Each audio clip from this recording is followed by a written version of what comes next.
प्यारे दर्शकों, आप सभी का हमारे चैनल में स्वागत है। धर्म से जुड़ी वीडियो देखने के लिए हमारे चैनल को सब्सक्राइब और लाइक करें। धन्यवाद।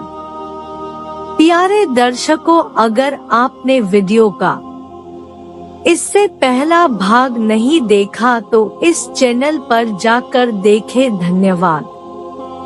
पिछली वीडियो में हमने देखा कि साखी गुरु अंगद देव जी की हम यह दुआ करते हैं कि प्यारे दर्शकों के ऊपर वाहिगुरु कृपा करे। सभी प्रेम से बोलो वाहिगुरु। जीवन वृत्तांत। श्री गुरु अंगद देव जी। गुरु अंगद देव जी के समय की राजनीतिक दशा। गुरु अंगद देव जी की संपूर्ण जीवन गाथा की घटना का समय सन 1504 से 1552 तक का है।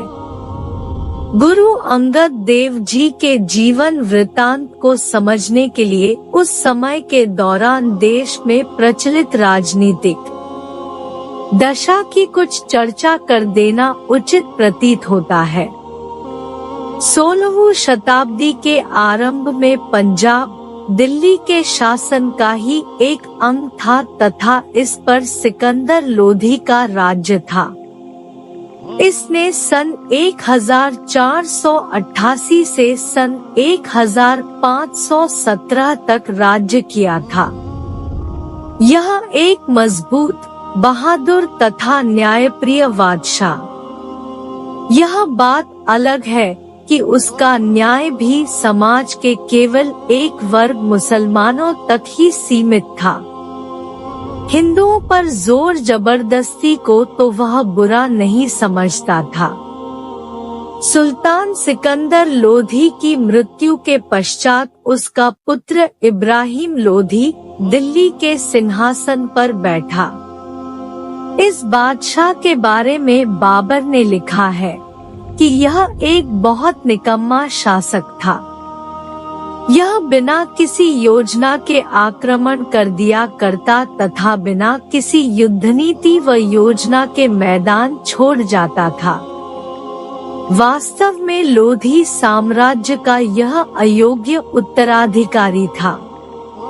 इसके शासन के दौरान सभी और बगावतों का बोलबाला था।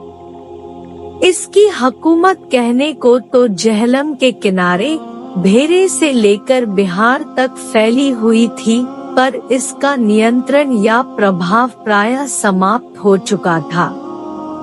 चित्तौड़, विजयनगर, बंगाल, मालवा, गुजरात, काठियावाड़ आदि अब नाम मात्र के ही उसके नियंत्रण में थे।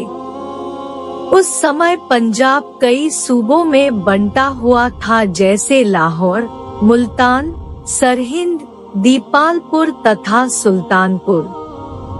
छोटे सूबे या परगने कई बार सीधे दिल्ली के शासक के अधीन हुआ करते थे और कई बार 2-3 छोटे सूबे एक ही हाकिम के अधीन कर दिए जाते थे। पंजाब को सैनिक महत्व वाला सूबा समझकर सिकंदर लोधी ने अपने निकटवर्ती संबंधी तातार खां को पंजाब के सभी सूबों तथा परागनों के लिए निगरान नियुक्त किया हुआ था। तातार की मृत्यु के पश्चात उसका पुत्र दौलत खां इस पद का अधिकारी बना। सिकंदर की मृत्यु तक तो दौलत खां दिल्ली शासन का वफादार रहा, पर सन 1517 में सिकंदर की मृत्यु के पश्चात यह अपने पुत्रों गाजी खां, हाजी खां तथा दिलावर खां सहित पंजाब को दिल्ली से आजाद कर अपने अधीन करने की साजिशों में व्यस्त हो गया। उधर इब्राहिम का चाचा आलम खां उर्फ अलाउद्दीन लोदी इब्राहिम से दिल्ली का सिंहासन छीनने की साजिशें बना रहा था।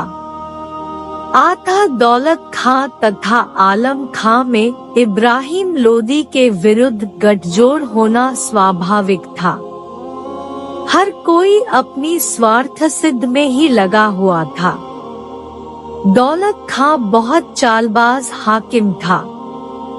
वह बहुत तेजी से अपने आप को आजाद शासक के तौर पर देखना चाहता था। पठान सरदारों में हर ओर फूट ही फूट पड़ चुकी थी। सन 1504 में बाबर ने पंजाब की सीमा पर आक्रमण कर दिया तथा केहाट पर कब्जा कर लिया।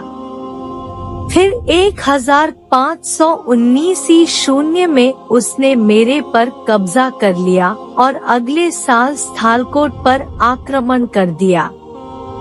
बाबर के रोजनामचों के अनुसार उसने 1519 से 1525 तक पंजाब पर 5 आक्रमण किए। चालबाज दौलत खां ने अपने पुत्र दिलावर खां को बाबर के पास सहायता का आश्वासन देने को भेजा। पठानों की इस फूट से बाबर ने पूरा लाभ उठाया और उसने सन 1524 में एक बार फिर दिल्ली तथा पंजाब पर विजय पाने के लिए आक्रमण कर दिया। दिल्ली से बिहार खां की कमान में शाही फौज भी दौलत खां के विरुद्ध पहुंच गई थी, पर बाबर ने दिल्ली की सेना को खूब मुंहतोड़ उत्तर दिया। उसने पंजाब से खूब लूटमार की तथा लाहौर, दीपालपुर तथा जालंधर को बुरी तरह तबाह किया। दौलत खां दिल का साफ नहीं था। जुबान से फिर जाना उसके लिए कोई बड़ी बात नहीं थी।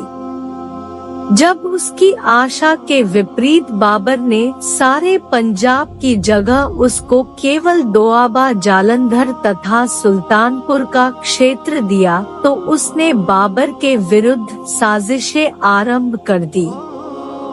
बाबर से इसने बगावत सी ही कर दी। बाबर ने उसकी जगह उसके पुत्र दिलावर खां को सुल्तानपुर तथा जालंधर दोआबे की नवाबी दे दी तथा दौलत खां तथा उसका दूसरा पुत्र गाजी खां पहाड़ों की ओर भाग गए। पंजाब के अलग अलग परगनों को उसने अपने अलग अलग मुगलों तथा वफादार पठान सरदारों को सौंप दिया। बाबर को वापस काबुल जाना पड़ गया। दौलत खां ने उसके जाने के कुछ दिन पश्चात ही उसके द्वारा नियुक्त आलम खां से दीपालपुर छीन लिया और इब्राहिम लोदी की सेनाओं को, जो पंजाब में अपना प्रभाव कायम करने के लिए दिल्ली से आई थी, को भी बुरी तरह पराजित किया। आलम खां काबुल बाबर के पास दौड़ गया। दोनों में समझौता हो गया कि बाबर आलम खां को दिल्ली का सिंहासन प्राप्त करने में सहायता करेगा तथा इसके बदले में पंजाब को पक्के तौर पर बाबर सौंप कर दिया जाएगा। बाबर ने पंजाब बैठे अपने सभी मुगल सरदारों को आलम खां की सहायता करने का निर्देश दिया। आलम इस समय इब्राहिम के विरुद्ध दौलत खां से भी सहायता लेने में कामयाब हो गया। इब्राहिम लोधी तथा आलम खां लोधी में बहुत घमासान युद्ध हुआ, जिसमें आलम खां की किस्मत ने साथ न दिया। बाबर के मुगल सरदारों का प्रभाव भी चूर हो गया। अब दौलत खां ने अवसर का लाभ उठाकर बचे खुचे मुगल सरदारों को भी पंजाब में से भगा दिया। मुगलों की इस पराजय ने बाबर को काबुल कंधार का प्रबंध पक्का करके नवंबर 1525 में हिंदुस्तान पर अपना 5वां तथा अंतिम आक्रमण करने के लिए तैयार कर दिया। दौलत खां लाहौर से भाग निकला तथा होशियारपुर के किले मलौत में जा शरण ली। दौलत खां ने यहाँ बाबर की सेना के साथ जान तोड़ टक्कर ली, पर अंत में वह बाबर से हार गया और उसकी अधीनता स्वीकार करने को मजबूर हुआ। अगला भाग देखने के लिए चैनल को सब्सक्राइब और लाइक करें। धन्यवाद।